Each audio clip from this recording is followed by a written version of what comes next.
Hi, welcome to the Pursuit of Truth. The thing is that no one tells you when you're at school or when you're growing up is the struggles you're going to go through. And obviously, depending on where you're born, those struggles can be a lot worse, or, struggles are struggles nevertheless, but there are some that are, like in poorer countries, poverty, starvation, war, crime on a level that, Westerners would never even know about. And, just thinking today, because I didn't send my autistic daughter to school because yesterday she got sent home for sneezing too much and being sleepy. And just because when she left school, she looked so distraught and unhappy. She didn't want to leave. You could see it. I've never seen that on Alina before, that distraught look. She really didn't want to come home, or she didn't want to leave Aiden, I don't know which. And I can't put her through that again, because I know she'll go there for an hour and then they'll give up and want to send her home. I mean, Aiden, who's neurotypical with maybe some slight autistic traits, has never been sent home for anything. We just get the notes saying he was, something happened, like he dropped something on his eye or whatever. It was actually more difficult to get him to go to school than Alina at the beginning, because he would cry for the whole week and most of the first term. But still, they never sent him home. But Alina, she's been sent home 3 or 4 times. Or one time we refused because she got glue on her neck. That was the same day that Aiden dropped something on his eye, but they didn't send him home for that. They sent her home for getting her finger stuck in a toy, even though they managed to get her finger out of the toy, and still sent her home. Well, what was the point of sending her home once that was resolved? When they couldn't stop her crying, and then they worked out, let's just take her outside, and she stopped crying, and they still sent her home when she was perfectly okay. Like, I get at that moment they get worried, but I mean, surely they'd just wait, try half an hour. They would have solved that and then phone us, but they phoned straight away.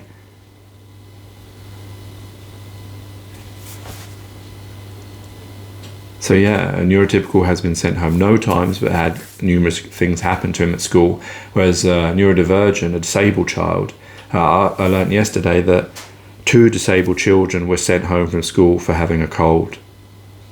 One who's physically disabled and one who's mentally disabled.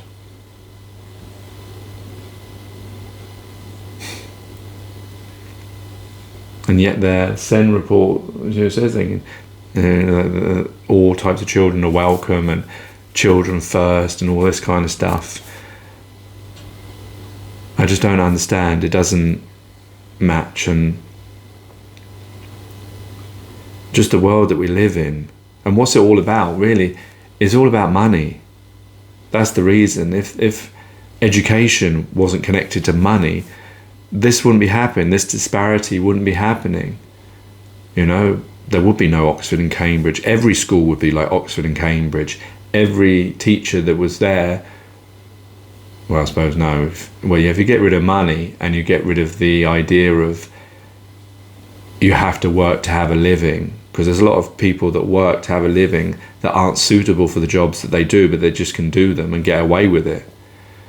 And that's the problem. They're why every school isn't an Oxford and Cambridge, why every, NHS isn't a Bupa or whatever. That's the world that we live in. That's the world that we're accepting.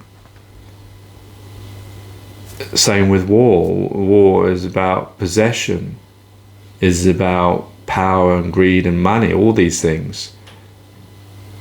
I know I go on about this all the time. It just seems like so much pressure. I feel it in a Western world, this pressure from all these different angles, wanting bits of me, because that's all I am. I'm a unit to be used so that I can survive and have an existence until I die, or I'm too old to be of use. I'm no more than the cattle in a field. That's how we are. And obviously in other countries it's worse than this. Imagine, I'm trying to think, imagine all the things, I'm seeing it through autism and other things.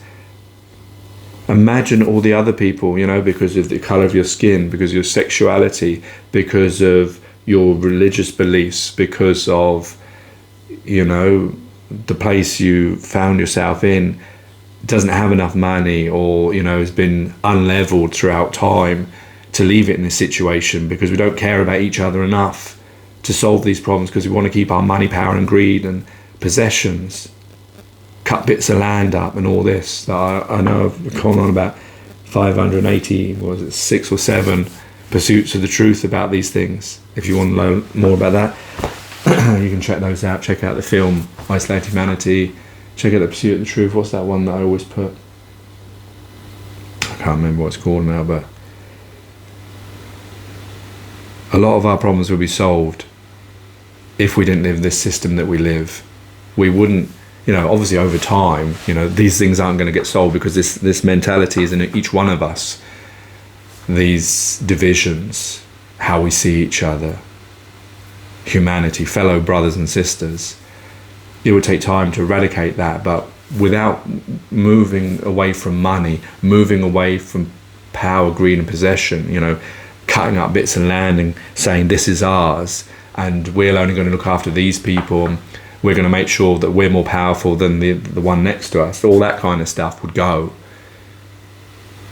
We would live as one harmonious humanity. Yeah, I'm sure there'd still be problems, but it'd be a lot better than the one that we're living in at the moment.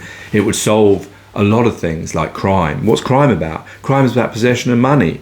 If we stop teaching people about those kinds of things, it won't happen. If everyone had a good existence, a good life, didn't had everything for them, there wouldn't be these things. So why should we start, the Monopoly board with no money? Why shouldn't we start the Monopoly board with £100,000, each one of us, or no money at all, and everyone gets allotted a house, a job of their choice that they really want to do, irrespective, that they get training. It doesn't matter what it is, they get training, and if they get past the training and can do it, then they can do it. It doesn't matter about qualifications and this, that and the other, or who they know or their background, etc. If they work for a major bank, then they can do whatever they want, or an insurance company or some big major company. They can have whatever job they want, no matter whether they have, like with politicians, whether they have the right knowledge or not. They can just have that job without qualification. Just imagine the world we would live in if it was different than the one we're living in now. And if you can think of a world that's better than that, then why are we settling for these shackles around us that are causing so much harm to our fellow brothers and sisters in the macro and the micro? Take care, easy, God bless and peace.